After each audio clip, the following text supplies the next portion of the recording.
Salve, salve, minhas queridas, meus queridos! Professor Basílio numa aula sobre Guerra Fria, o grande conflito da segunda metade do século XX. De um lado, Estados Unidos da América, a potência capitalista. De outro, União Soviética, a potência socialista. Estes dois países, com regimes políticos, sociais e econômicos antagônicos, o capitalismo e a sua propriedade privada e a sua economia de mercado, o socialismo e a sua economia planificada e a ausência de propriedade privada, uma propriedade coletivizada. Dois modelos diferentes. Estados Unidos e União Soviética foram aliados na Segunda Guerra Mundial. Lutaram contra o nazifascismo. Mas logo em 1945 já está claro que uma nova guerra vai acontecer. Uma guerra disputando o mundo. Uma guerra entre duas superpotências, entre dois sistemas. Por isso falamos que a Guerra Fria é um mundo bipolar, entre dois polos, entre duas superpotências. Só que é importante a gente entender, essa é uma guerra impossível de acontecer. Afinal, Estados Unidos e União Soviética têm armas nucleares. Qualquer conflito direto vai pôr fim a ambos. Então nós temos uma guerra improvável e uma paz impossível, porque esses sistemas são profundamente antagônicos. O que precisamos entender também? A União Soviética foi duramente destruída na Segunda Guerra Mundial. Já os Estados Unidos não tiveram qualquer baixa na sua indústria. Suas fábricas estão de pé e são a grande fábrica do mundo. O que a gente precisa entender também? Os soviéticos vão exercer um controle direto sobre a Europa Oriental. O Exército Vermelho, que chegou até a Alemanha na Segunda Guerra, vai então controlar a Europa Oriental, como se a grande área de influência soviética fosse o mundo da Europa Oriental. Já os Estados Unidos são herdeiros de todo o resto do mundo. América, África e Ásia. Afinal, América, Ásia e África estavam ligadas aos mercados capitalistas europeus. Os Estados Unidos, então, vão tentar exercer o controle sobre todo o resto do mundo. Vão tentar manter aquele terceiro mundo.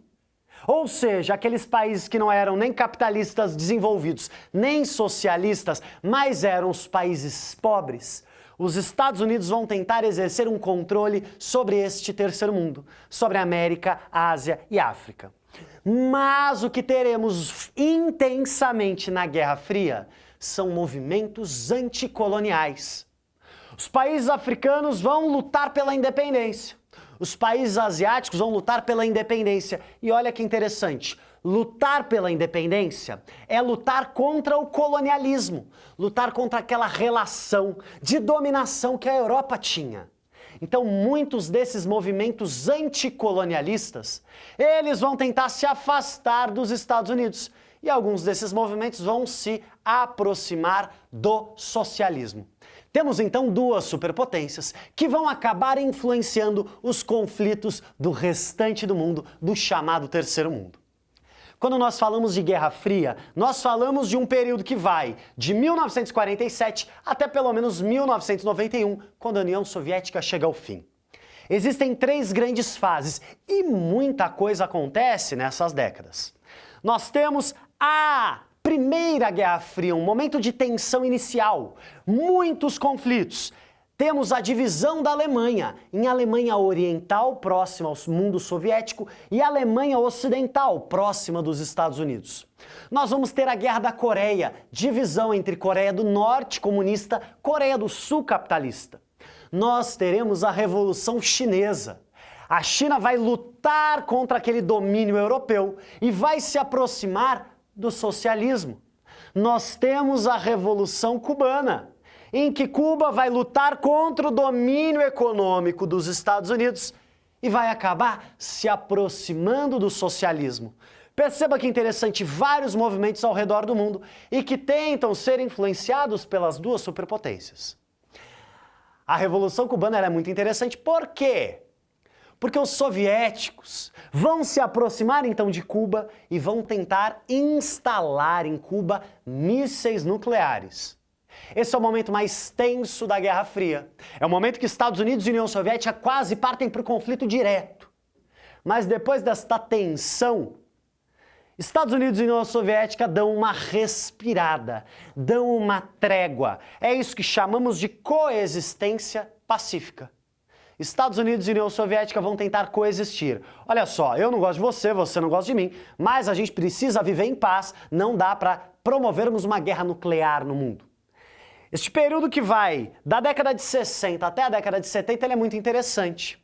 Porque quando a Guerra Fria distensiona, quando as coisas dão uma acalmada, problemas internos vão aparecer. Problemas internos nos Estados Unidos. Os Estados Unidos se deparam com contestações internas. Por exemplo, os jovens norte-americanos vão se aproximar do movimento hippie. Uma crítica profunda ao consumismo norte-americano, uma crítica à guerra, uma crítica dos jovens à guerra do Vietnã. Os Estados Unidos estavam intervindo militarmente no Vietnã, um país do Sudeste Asiático, e os jovens estão contestando o governo americano. Mas nós vamos ter uma contestação ainda mais séria. Os Estados Unidos, que se apresentam para o mundo como a terra da liberdade, como a terra da democracia, era um país até a década de 60 profundamente racista. Tínhamos leis de segregação racial. Havia banheiros para brancos e banheiros para pretos. Havia escolas para brancos e escolas para pretos. E nós vamos ter na década de 60 um dos movimentos mais importantes da história norte-americana, o movimento por direitos civis.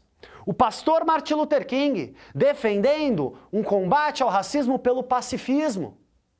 Mas vamos ter também experiências como os Panteras Negras, que vão defender a proteção dos negros pelos próprios negros. O Partido dos Panteras Negras, uma ideia de autodefesa, uma ideia de, para combater o racismo, se necessário for, devemos responder violência com violência. Perceba, os Estados Unidos estão tendo problemas internos, estão tendo chacoalhões na sua própria casa. Além disso, a União Soviética também vai receber contestações internas, a chamada Primavera de Praga. Dentro do grande bloco socialista, começa a haver contestação. A gente quer socialismo aqui na Tchecoslováquia, mas não queremos esse socialismo autoritário, violento. Queremos um socialismo mais humano, com liberdade de expressão, com participação política. E sabe o que acontece? A União Soviética responde a esta tentativa de humanizar o socialismo com tanques e revólveres. Com armas, a União Soviética invade a cidade de Praga e põe fim àquela experiência. Vai ter socialismo aqui, mas vai ser o que nós queremos. Vai ser um socialismo controlado pela União Soviética.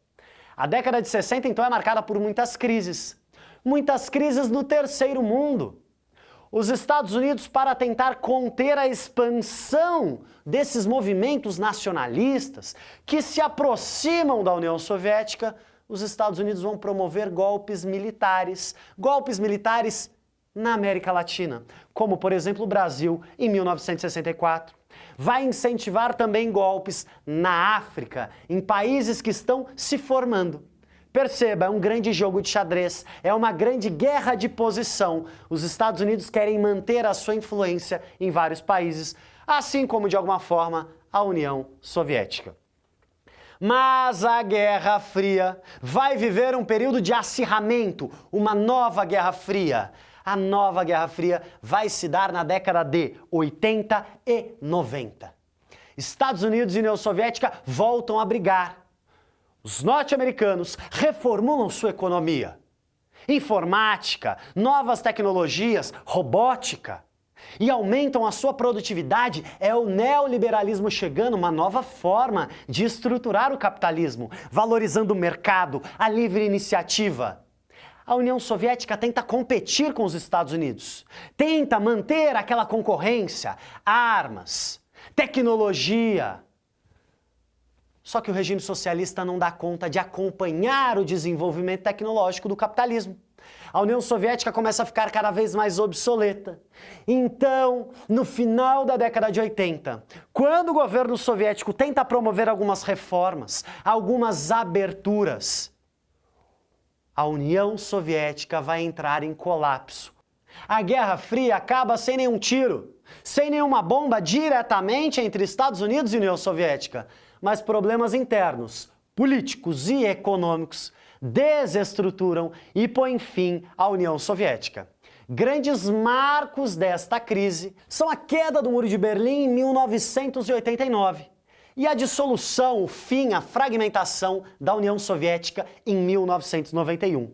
Dessa forma, o socialismo, a experiência socialista, ela chega ao fim, com algumas pouquíssimas exceções no mundo, mas o capitalismo vai então se impor como sistema hegemônico, como sistema absoluto no globo, em um mundo cada vez mais conectado e globalizado. Dessa forma, chega ao fim a Guerra Fria.